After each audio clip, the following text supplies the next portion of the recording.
How to crossplay Terraria Mobile and PC.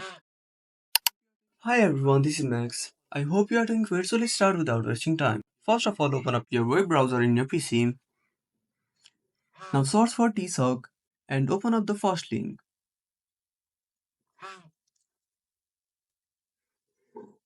Now at the right side of your screen, under Releases, tap on Latest. Now scroll down a bit. Now download the Win file and extract to your folder. Now once you are done, switch to Next tab and search for Crossplay by Money Lover. Open up the first website, go to Releases and tap on Latest.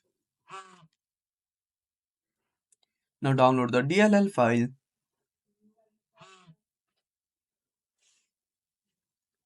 Now copy this file and paste it to your server plugin, the one you extracted previously. So that's it. If you found this video helpful, smash that like button and subscribe our channel for more awesome content. Have a burning question and want to search the topic? Drop down a comment below. This is Max signing off. Until next time.